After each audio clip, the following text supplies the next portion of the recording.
President Mahinda Rajapaksa, who is on a 4-day official visit to Thailand, has been warmly welcomed on arrival. The government has expressed strong dissatisfaction about British High Commissioner's statement relating to placement of security forces in the north. A no-confidence motion against the Colombo mayor. The Defence Secretary has assured the right of any person to live in any part of the country. And in news overseas, 10 persons have died in an earthquake in Italy.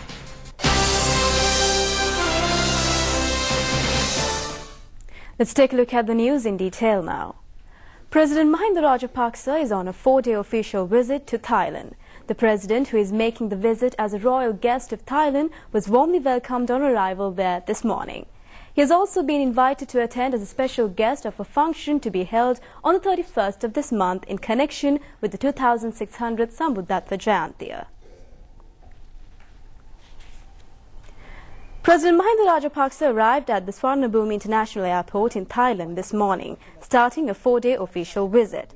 The President and the Sri Lankan delegation was warmly welcomed by the Deputy Prime Minister of Thailand, Mr. Yongthut Wachaidet, the Thailand Ambassador in Sri Lanka, Paul de Varachit, the Sri Lankan Ambassador in Thailand, General Shantha Kottegoda, and the embassy officials were also present.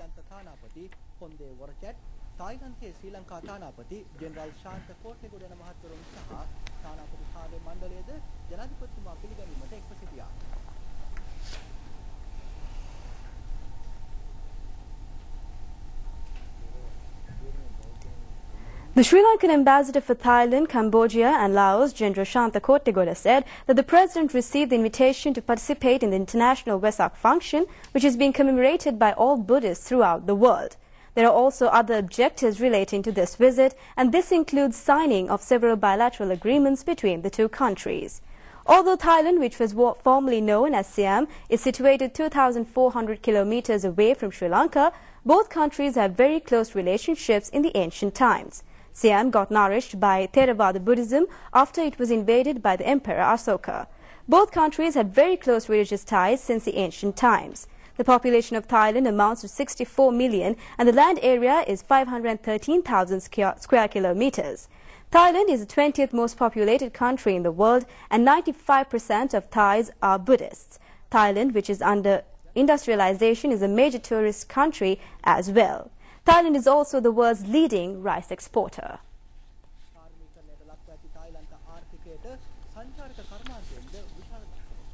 President Mahinda Rajapaksa has requested the Sri Lankan community in Thailand not to get misled by false propaganda and to contribute for the development of the country. He has said that the certain rules and regulations are to be relaxed in order to expedite the development process. The President made these comments when he met a group of Sri Lankans living in Thailand. President Mahinda Rajapaksa said that at some time the existing laws have become a barrier for the developments and for business. For instance, the gem and jewelry businessmen will have to enter into bonds which gems are taken. Although it makes profit for certain people, the government incur losses. The President said the difference of this can be seen when visiting foreign countries. There is no bond system here. Only by paying $250 the gems can be brought in. The President said that steps are now being taken to have similar relaxations in our country as well. He said by these relaxations of laws, the businessmen based in Sri Lanka could carry out their businesses activities easily. The President urged the Sri Lankan community to help in the development of the country. He said if they can do whatever possible for the country and for the development of the country, they should come forward to render that service without petty political opinions and without believing in false propaganda. He said that they should visit the country to see the recent transformations which would make them to be proud of Sri Lanka. Statement published in the website of the British High Commission. The High Commissioner, John Ranking, in this statement has emphasized that the number of security personnel and the army camps in the north should be pruned. The Minister has informed the High Commissioner that it is not conducive for diplomats to make these types of political statements. He has also been informed to refrain from interfering in the internal political matters. The High Commissioner has told the Minister that he made a statement reflecting the opinions of the British Parliament. But Lord Nesby, the chief of the all-party British parliamentary delegation that visited Sri Lanka recently, said that they are satisfied about the placements and the number of security service personnel in the north. The academia have expressed opinion on this matter. The Defence Secretary Gotabaya Rajapaksa has said that anyone belonging to any community in Sri Lanka should have the right to live in any part of the country. Segregation or naming of the areas on communal basis should not be done. The Defence Secretary has made these comments in an interview with the BBC television. Before the war, all were Sinhalese, and it is Sri Lanka.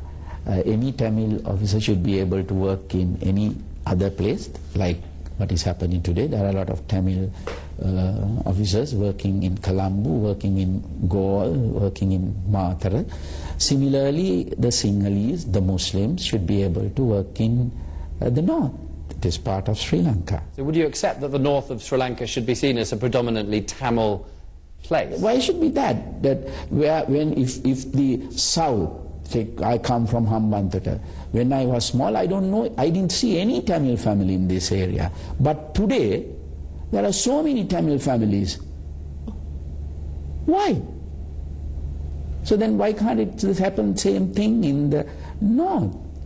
Secretary, so that is, if you are a Sri Lankan citizen, you must be able to go and buy the properties from anywhere. I'm not talking about forced settlements. I'm talking about the freedom for a Sri Lankan to live anywhere in this country. Dr. Abbas Arakchi, Deputy Minister of Foreign Affairs, is currently on a visit to Sri Lanka as a special envoy of Ahmadinejad, President of Iran. During his visit to Sri Lanka, he delivered a letter of invitation from the President of Iran to the President of Sri Lanka to attend the 16th Summit of the Heads of State and Government of the Non-Aligned Movement, Tehran, from 30th to 31st of August 2012.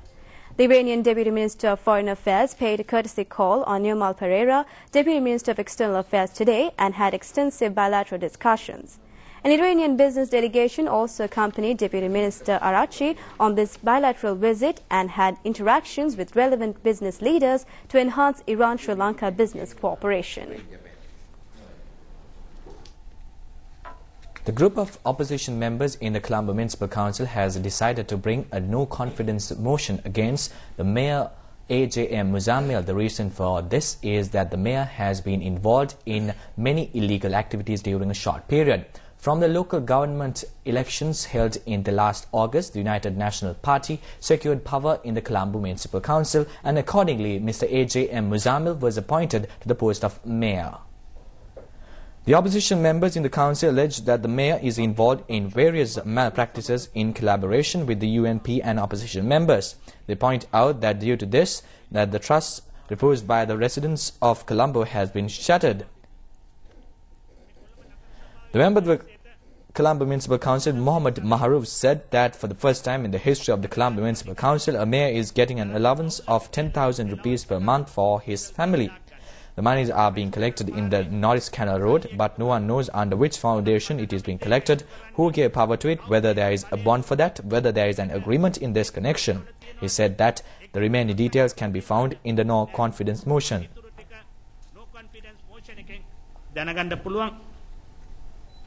The opposition members of the council, addressing a media conference today, said that the activities of the mayor has also created problems in the leadership of the opposition.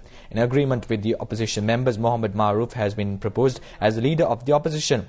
It was stated at the media conference that out of the 21 members in the opposition, 20 members have agreed for this proposal. Meanwhile, in the media conference held by the United National Party yesterday, views were expressed about the opposition leadership of the Colombo Municipal Council as well in this media conference. We'll go for a short break and we'll be back with more local news. Welcome back. We're still on local news. Ministry of Health informs that 25% of the children in this country are suffering from asthma. The number of people affected by this disease has increased by 50% recently. The minister said that 10% of the elderly population is also suffering from this disease. There are 300 million people throughout the world suffering from asthma. In Sri Lanka, the number of people affected amounts to over 1 million. Mostly the signs of the disease are shown in the morning and night. The childhood asthma is mostly related to inheritance. Doctors inform that if a child is growing up in an environment filled with smoke from cigarettes, there is a possibility of the child getting affected by this disease. The signs of this disease can also occur if an individual bathes at a time when the body is on a warm condition. Minister of National Heritage Dr. Jagat Balasuriya said that steps will be taken to reacquire the artifacts of Sri Lanka which are now in foreign museums. In the first stage, relevant information will be gathered. The artifacts are considered as the mirror reflecting the history of the country. Among them, high-quality artifacts which make the world wonder can be seen. Sri Lanka is one of the 10 countries in the world rich in artifacts. During the 450 years of Portuguese, Dutch and British aggression of the country, many of the local artifacts were acquired by the aggressors. They took many of the artifacts that depicts the ancient cultural heritage to their countries. These artifacts are now being kept in their museums in London, England, Lisbon, Portugal and The Hague in the Netherlands. Earlier unsuccessful attempts were made to bring back these artifacts to Sri Lanka.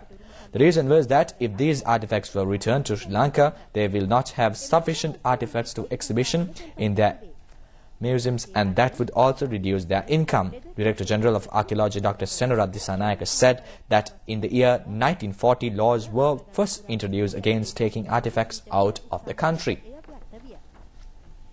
Meanwhile, the Ministry of Rehabilitation and Prison Reforms has decided to intern the women prisoners under custody in a separate prison.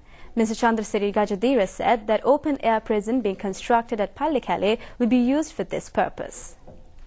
The minister made these comments at a media conference held in Colombo today. The second stage of the Pallekele camp will be declared open next month. It can accommodate 500 women prisoners in custody. The Minister of Rehabilitation and Prison Reforms, Chandrasiri Gajadira, said that they are expecting to bring all women prisoners to the Pallekele new prison. Steps are being taken to house the senior prisoners in a separate unit. They can then involve themselves in religious activities. 76 naval officers who obtained training at the Naval and Ocean Academy has passed out. Passing out parade was held at the grounds of the Naval and Ocean Academy. Minister Professor G.L. Pires was the chief guest at the function. The sword of the best officer was received by WMMF W. Jayawardena. The female officer S.P.H.D. Senadira received the award in respect of obtaining highest marks in all the subjects. The best sportsman was H.T.S.W. Pereira. W.L.E. Aravinda was the best targeter. The Navy Commander Vice Admiral Somatilaka Disanayake, the Commander of the Trincomalee Naval and Ocean Academy Commander Dimuthu Gunawardena and several others attended the function.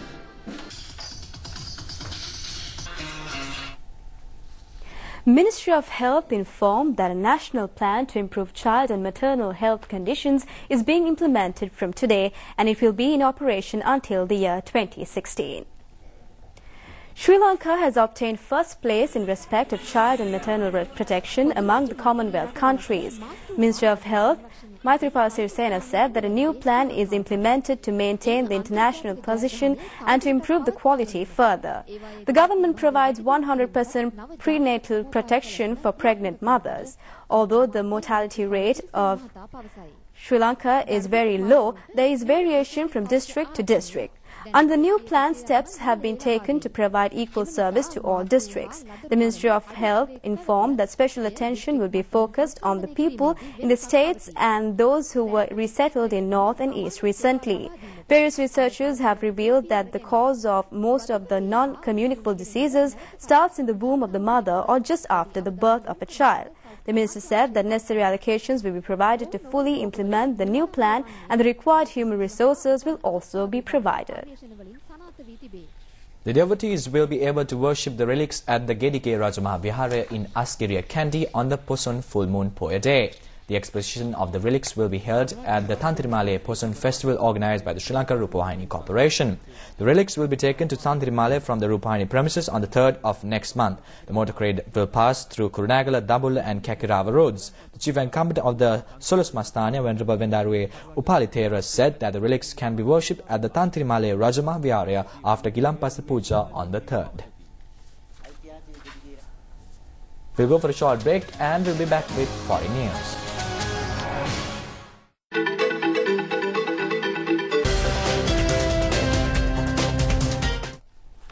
Let's take a look at news overseas now.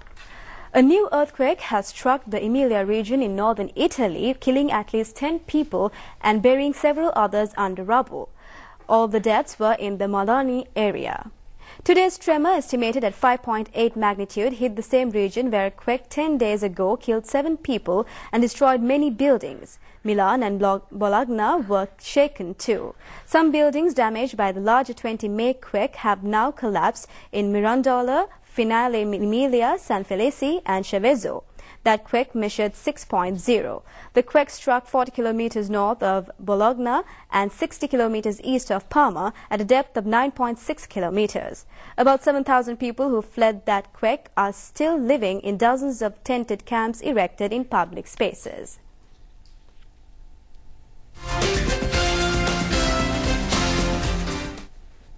And welcome to the Sports Desk.